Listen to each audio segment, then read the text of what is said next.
El libro del profeta Malaquías. Él vivió alrededor de 100 años después de que los israelitas habían regresado de su exilio en Babilonia, y su mensaje estaba dirigido al pueblo que ya tenía algún tiempo viviendo en Jerusalén. El templo había sido reconstruido hace algún tiempo y las cosas no iban bien. Solo recuerda las historias de Esdras y Nehemías. Ahora, cuando los israelitas regresaron del exilio, sus expectativas eran altas. Ellos regresarían y reconstruirían sus vidas y el templo. Todas las asombrosas promesas de los profetas se harían realidad. El Mesías vendría y establecería el reino de Dios sobre un Israel unificado y sobre las naciones, y traería justicia y paz para todos. Pero eso no es lo que sucedió. Los israelitas que habían repoblado la ciudad demostraron ser tan infieles a Dios como sus ancestros, resultando en pobreza e injusticia. Así que en Malaquías descubrimos lo corrupta que se ha vuelto esta generación. El libro está diseñado como una serie de disputas, y la mayoría de las secciones comienzan con Dios diciendo algo, haciendo una declaración o acusación. Y luego Israel estaría en desacuerdo o cuestionaría la declaración de Dios, y luego Dios respondería y ofrecería la última palabra. Esto sucedió 6 veces. En las primeras 3 disputas, Dios expone la corrupción de Israel, y en las últimas 3 disputas, Él confronta su corrupción. Y la impresión general que obtienes de estos argumentos y disputas es que el exilio fundamentalmente no cambió nada en el pueblo. Los corazones de Israel están tan duros como siempre. La primera disputa empieza cuando Dios dice que todavía ama al pueblo de su pacto a pesar de sus fracasos. E Israel objeta de manera grosera, diciendo, ¿de qué manera nos has mostrado algún tipo de amor? Así que Dios les recuerda de cómo en su gracia eligió a la familia de Jacob, su ancestro, para convertirse en la portadora de las promesas del pacto de Dios en lugar de a la familia de Esaú, su hermano, quienes eventualmente quedaron en la ruina. Recuerda las historias de Génesis y el libro de Abdías. Así que desde esta primera disputa, Israel se expone como suspicaz, dudando del amor y la fidelidad de Dios. La segunda disputa expone un problema con el segundo templo de Israel. Dios acusa al pueblo de despreciar y de profanar el templo, y el pueblo refuta. ¿Cómo te hemos despreciado? Así que Dios responde enfocándose en el pueblo, en cómo traen ofrendas vergonzosamente patéticas con animales enfermos e impuros que muestran que no valoran ni honran a su Dios. Pero no es solo el pueblo, también los sacerdotes que administran el templo. No solo toleran, sino que participan en estas formas de adoración corrupta. Desde arriba hasta abajo, el pueblo de Dios ha demostrado ser infiel.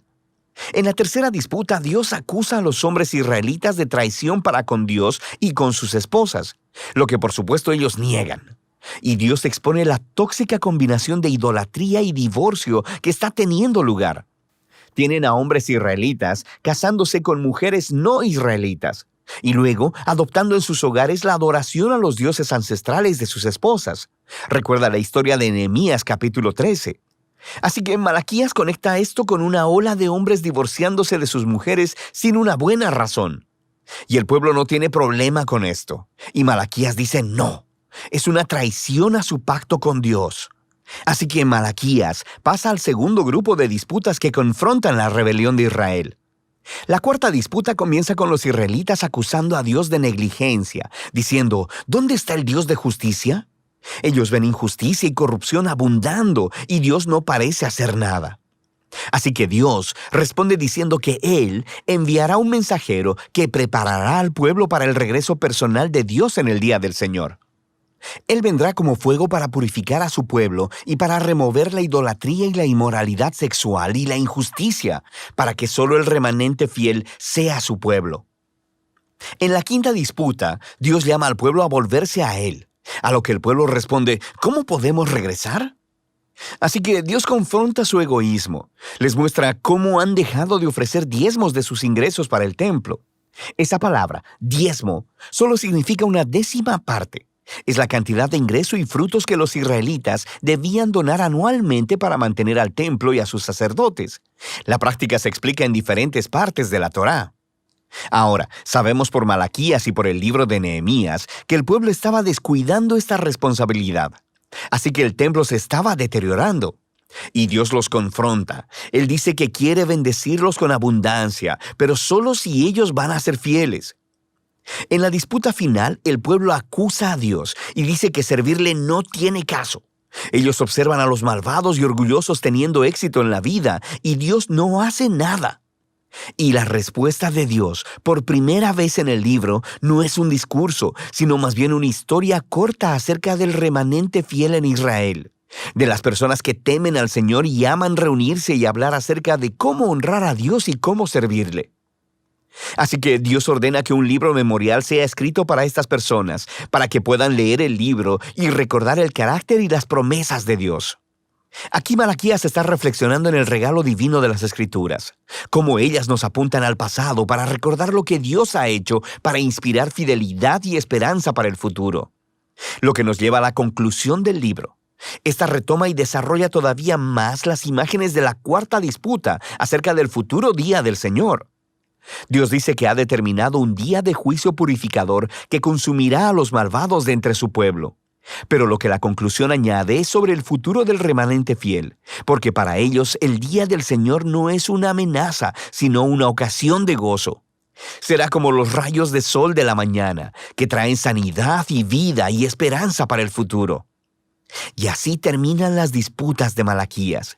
Pero todavía queda un poco más en el libro. Los últimos 3 versículos no son parte de las disputas, y en realidad funcionan como un apéndice final. Le dan cierre no solo a Malaquías, sino a toda la colección de la Torá y los profetas. Primero, el lector es llamado a recordar la ley o la Torá de mi siervo Moisés. Esto recuerda la historia y las leyes del pacto que encuentras en los primeros libros de la Biblia. Pero luego, escuchamos este resumen de los libros de los profetas. Yo les envío al profeta Elías antes que venga el día del Señor, quien restaurará los corazones del pueblo de Dios. Así que esta conclusión resume la Torá y los profetas como una historia unificada que apunta al futuro. Israel fue redimido por Dios y luego lo traicionó por la rebelión y dureza de sus corazones, quebrantando las leyes de la Torá.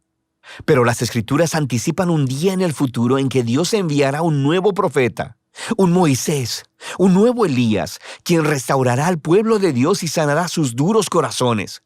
Recuerda todas las promesas de Deuteronomio y Jeremías y Ezequiel. Así que este apéndice final presenta las Escrituras como un regalo divino para leer, meditar y orar. Nos dicen la verdad acerca de la condición humana, acerca de nuestro egoísmo y pecado. Pero también anuncian la promesa de Dios de que un día Él enviará un mensajero y que luego Él se presentará personalmente para confrontar la maldad, para restaurar a su pueblo y para traer su justicia sanadora. Y de esta esperanza futura tratan Malaquías, la Torá y todos los profetas.